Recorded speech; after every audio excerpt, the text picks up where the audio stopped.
nawe Yesu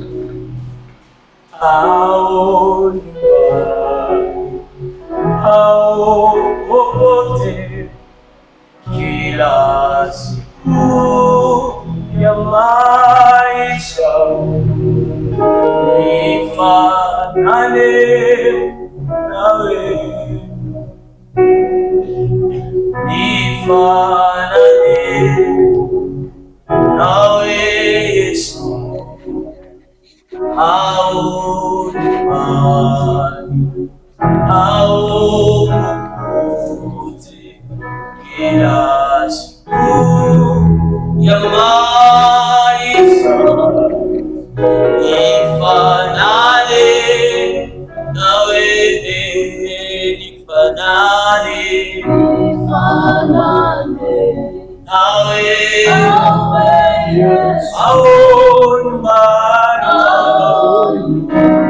au popote kila siku ya maisha nawe, nifanane nawe, oh nifanane, nifanane nawe Baba,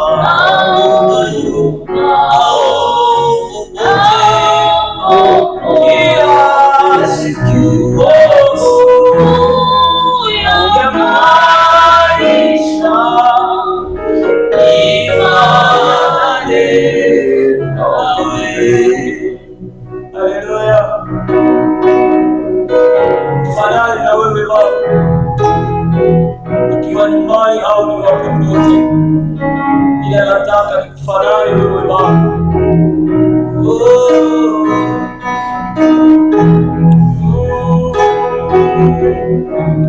Yes,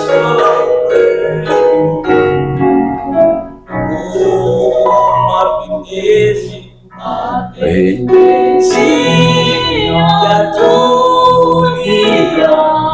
ya dunia La lecture.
Fondement de la foi chrétienne est l'intitulé de cette émission. Mesdames et messieurs, bonjour et bienvenue. Et donc, désormais, une émission que vous aurez l'habitude de suivre sur nos différentes plateformes et chaînes de télévision.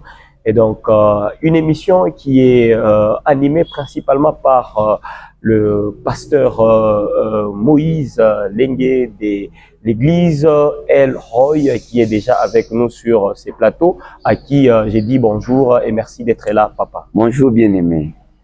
nous vous recevons aujourd'hui dans cette émission que vous êtes l'animateur principal et donc le fondement de la foi chrétienne. Déjà, quelle a été votre motivation pour pouvoir intituler cette émission de cette façon? Merci, bien-aimé.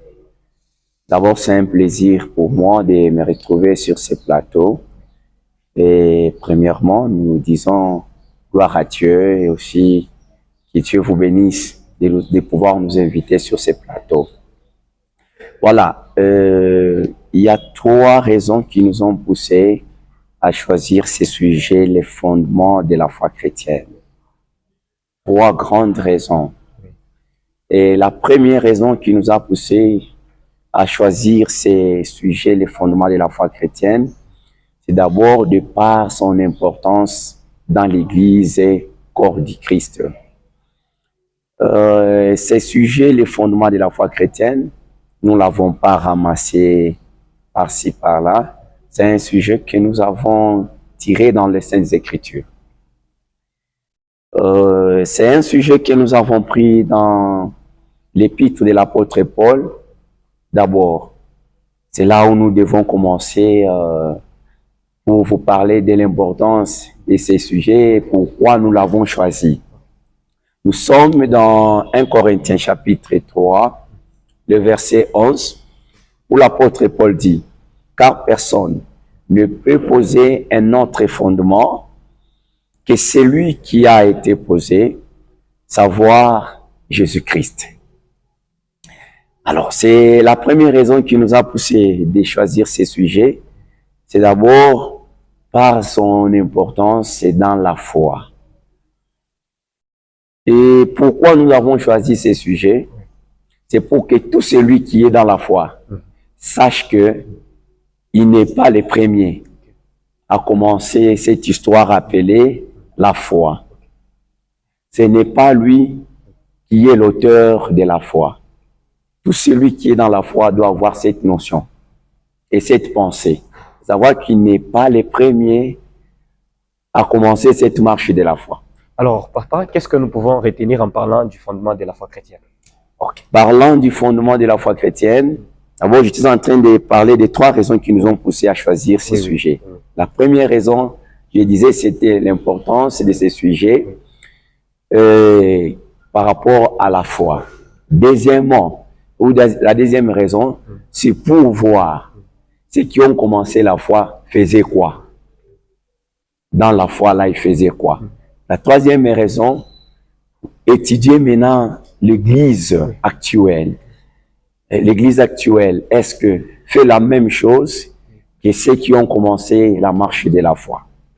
Ce sont les raisons qui nous ont poussés à choisir ces thèmes. Et maintenant, par rapport, pour répondre à la deuxième question que vous venez de poser, les pourquoi de ces thèmes, et pourquoi les thèmes, les fondements de la foi chrétienne. Oui. Les pourquoi de ces thèmes, les fondements de la foi. C'est ça la question, la deuxième question. Oui. Voilà. La deuxième question, le pourquoi ou pourquoi nous parlons du fondement de la foi chrétienne. Nous voyons 3 choses encore dans l'enseignement du fondement de la foi chrétienne et que nous trouvons toujours dans les Saintes Écritures. D'abord, l'auteur de cette pensée, c'est l'apôtre Paul. Quand l'apôtre Paul parle de la foi chrétienne ou du fondement de la foi chrétienne, il voit 3 choses aussi, ou il a 3 choses dans son esprit. La première des choses, ou la première partie de cet enseignement du fondement de la foi chrétienne, parle sur l'homme de Jésus seulement. Il est impossible d'avoir une foi stable ou une foi réussie si vous ne connaissez pas d'abord l'auteur de la foi chrétienne. Alors, l'apôtre Paul parle du fondement de la foi chrétienne et à la fin, il parle de Jésus-Christ. C'est-à-dire que c'est Jésus qui est l'auteur de la foi. Alors, tout celui qui vient dans la foi doit avoir une connaissance approfondie sur la personne de Jésus. Connaître seulement l'histoire de Jésus, c'est déjà une réussite dans la marche de la foi. Et c'est déjà une base solide sur la foi. C'est lui qui écrit l'Épître aux Hébreux, parle de Jésus comme étant l'auteur et l'évêque de la foi. C'est-à-dire, il n'y a pas la foi sans d'abord connaître Jésus. C'est ça la première partie de cet enseignement sur les fondements de la foi chrétienne. Connaître d'abord la personne de Jésus. C'est le premier point que nous allons développer dans la suite.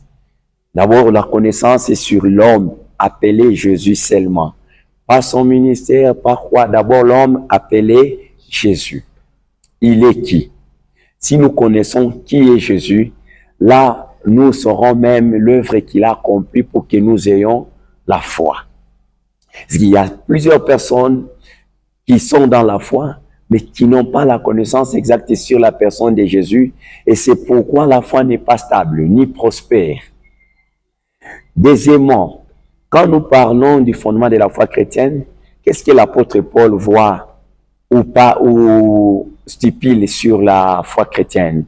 Deuxièmement, il voit l'enseignement du Seigneur Jésus. L'enseignement du Seigneur Jésus. Parce qu'il n'y a pas aussi la foi sans l'enseignement du Seigneur Jésus. Comme c'est lui qui est l'auteur de la foi.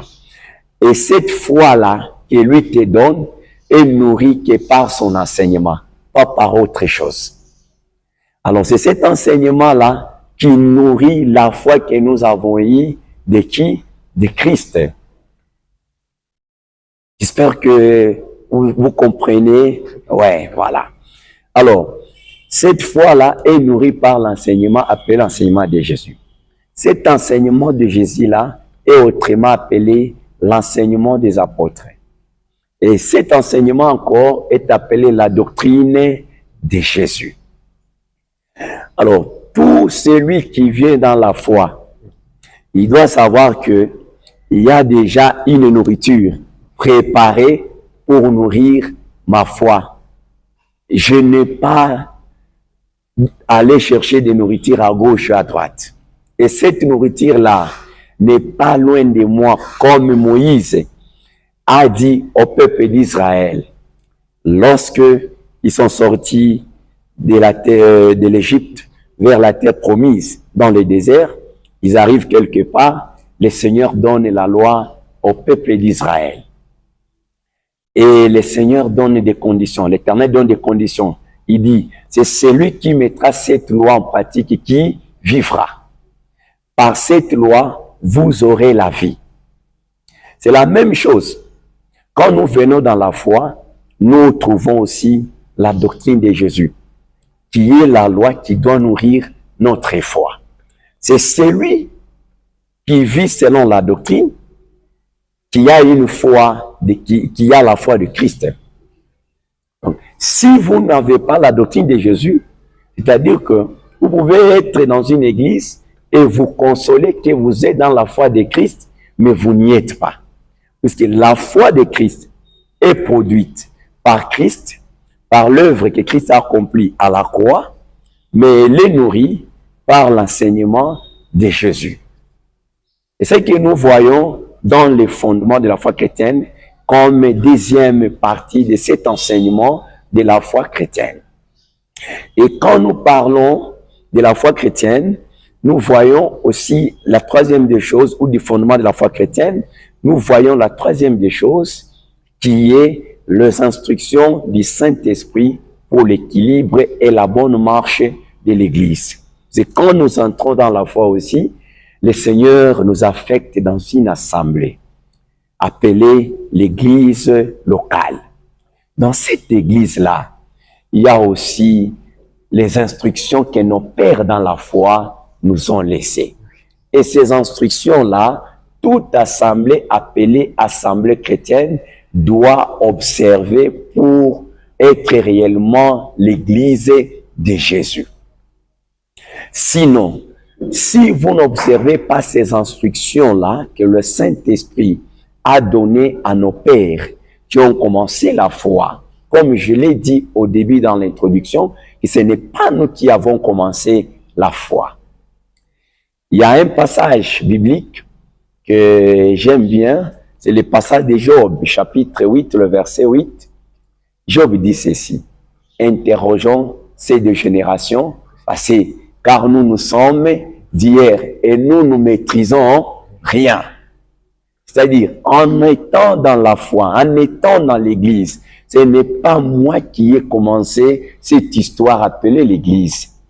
Mon frère, il y a ceux qui ont commencé cette histoire appelée l'église.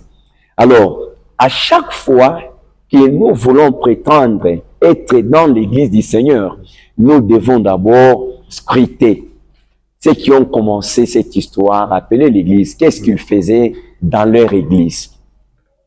Dans leur assemblée, qu'est-ce qu'ils faisaient?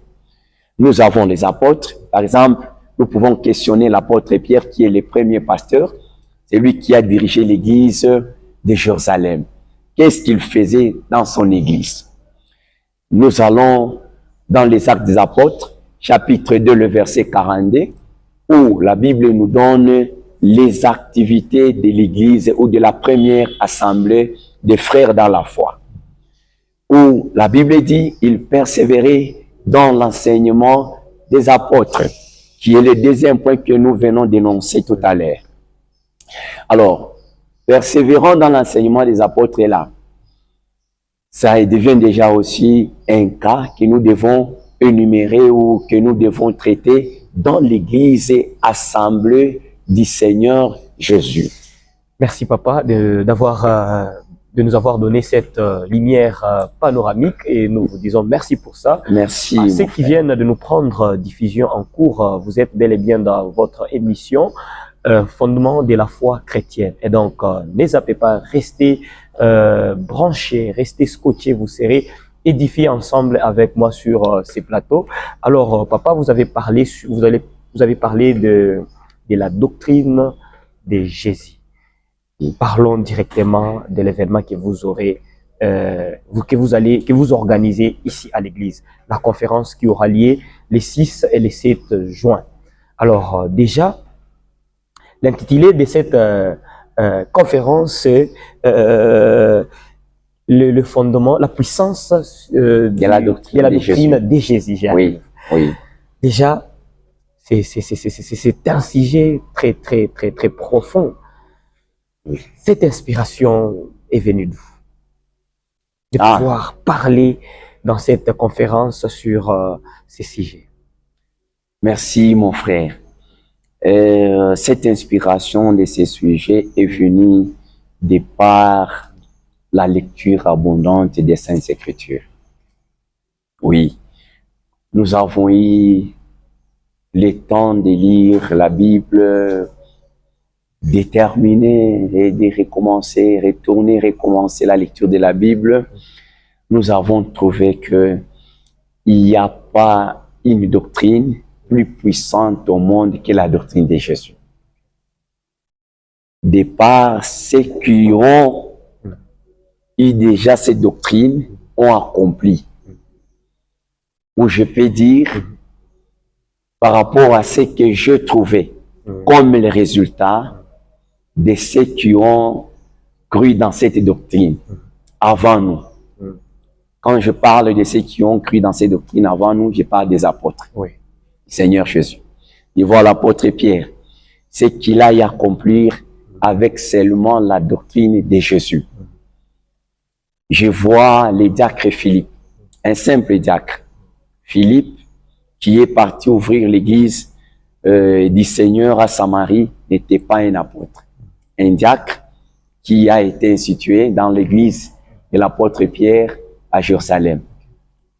Lors de la dispersion, lorsque on a tué les diacres chrétiens, il est lapidé, l'église est dispersée. Diacre Philippe se trouve à Samarie. Et quand il se retrouve à Samarie, il parle de Jésus. Il parle de Jésus. Il y a eu des conversions, toute la ville est éblouie. Il y a quelque chose qui m'a tiqué. Okay. C'est quand on parle d'un certain magicien appelé Simon, le magicien. Cet homme, la Bible dit, il a envoûté la ville pendant des années avec ses lards magiques.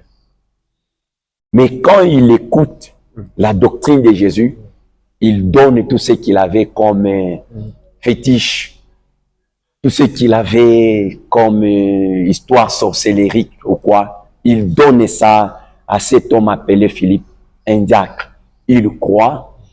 Et après, on appelle l'apôtre Pierre, on l'annonce de ce que Dieu a fait à Samarie. L'apôtre Pierre arrive là-bas. Il prie pour les fidèles de Samarie. Ils reçoivent le Saint-Esprit.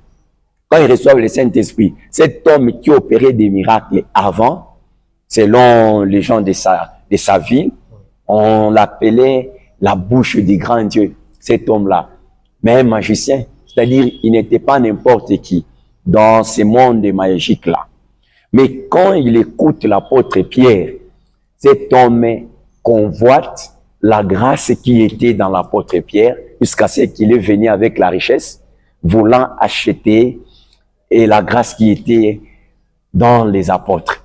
Cette grâce est venue d'où? Cette grâce est venue dans la doctrine de Jésus. Pasteur, alors ceux qui vont venir ces jours-là, je ne vous interromps pas, s'ils ont de fétiches, s'ils ont des histoires ils échouent ou déposer, c'est là qu'ils viennent, ils seront soulagés. Ils doivent venir, ils seront déchargés. Jésus a dit, venez à moi, vous tous qui êtes fatigués et chargés, je vous donnerai du repos. Je suis en train de vous dire l'histoire de cet homme, le magicien, qui a entendu parler de Jésus, de la doctrine de Jésus. Il a donné ses arts magiques, il a donné sa vie à Christ et il a été transformé. Il n'y a que la doctrine de Jésus qui est capable de changer des vies. Il n'y a que la doctrine de Jésus qui est capable de sauver. Il n'y a pas le salut en dehors de la doctrine de Jésus. C'est pourquoi nous avons choisi ces sujets. Puisqu'il n'y a pas le salut en aucun autre nom. Il n'y a que le nom de Jésus qui est capable de sauver. Et il sauve par un message. Et ce message est appelé la doctrine de Jésus. Alors papa, comment s'organise cette conférence? Voilà, la conférence est organisée la semaine prochaine, c'est-à-dire le samedi 6 juin 2026 et le dimanche 7 juin 2026. La conférence ira de 14h30 à 18h. Et ça sera dans l'enceinte de cette église El Roi. Nous sommes à Ewabura, sur l'avenue Haute Tension, c'est-à-dire la route qui va vers Manoa, Isine. Il y a une route appelée Haute Tension. Nous sommes sur 27e poteau de la Haute Tension Washmine. C'est là où se trouve l'église El Roi. À ceux qui viendront, qui s'attendent à recevoir le miracle? Oui, ils s'attendent à recevoir des miracles. Pourquoi j'ai dit oui? Parce que là, on parle de Jésus, Jésus agit. Jésus agit, là, on parle de lui. Il a dit, si vous élevez le Fils de l'homme, vous verrez ce qu'il est. Donc ici, nous viendrons pour élever Jésus et nous croyons qu'il agira. Amen. Amen. Est-ce qu'on peut applaudir pour ça? Applaudissons pour ça. Alors, nous allons revenir un peu sur le sujet de la conférence, la puissance de la doctrine de Jésus-Christ. Alors, quel est l'enseignement de Jésus qui a la puissance de changer la vie des Congolais? Ah, voilà. Parlant de la puissance de la doctrine de Jésus ou parlant de l'enseignement de Jésus qui a la puissance de changer la vie des Congolais. Pourquoi seulement des Congolais, mon frère? Nous sommes Congolais. Pourquoi seulement la vie des Congolais? Le message de Jésus a une portée universelle. Ce n'est pas seulement les Congolais qui ont des problèmes. Même les Américains ont des problèmes. Même les Français ont des problèmes. Les Européens ont des problèmes. Donc, nous ne parlons pas seulement aux Congolais. Nous parlons à tout l'univers. Gloire à Jésus. Amen. La puissance et la doctrine de Jésus a la puissance de changer tout être humain. Tout celui qui a la vie, qui a souffle de vie en lui. La doctrine de Jésus a la puissance de les transformer. Sauf le diable. Amen. Nous devons mettre une nuance. Le diable, lui, ne changera jamais.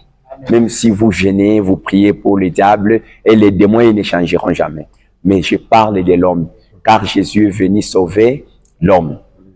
Alors, c'est quoi le message qui change? Oui. Le message qui change, c'est tout ce qui parle de Jésus. Jésus sauve avec tout ce qui est de lui. Même le miracle que Jésus a opéré dans la Bible, quand nous parlons seulement de cette histoire-là, de ce qu'il a fait, ça sauve des vies. Il y a aussi la pensée de Christ. Et l'apôtre parle aux Corinthiens. Il parle, il dit, nous avons la pensée de Christ. Cette pensée-là sauve aussi des vies, transforme aussi des vies. Dans la pensée de Christ, nous voyons les choses sur lesquelles Christ a insisté dans son enseignement. Par exemple, Jésus, quand il ouvre sa bouche pour la première fois pour parler sur la terre, il a commencé avec le message « Répentez-vous car le royaume des cieux est proche ». Matthieu 4, le verset 17. Il commence avec ce message-là, c'est un message qui sauve.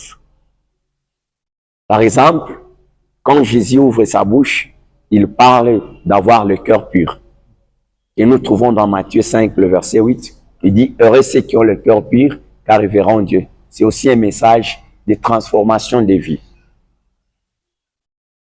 Et aussi, nous voyons d'autre part, où quand Jésus dit « Vous connaîtrez la vérité vous rendra libre ». C'est aussi un message.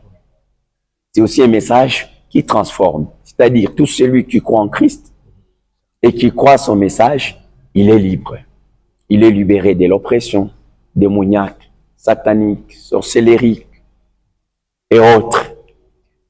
Alors, quand on parle du message qui sauve, c'est tout ce que Christ a parlé, tout ce que Christ a fait, tout ce que Christ a accompli, même l'histoire de l'homme appelé Jésus sauve des vies et transforme des vies.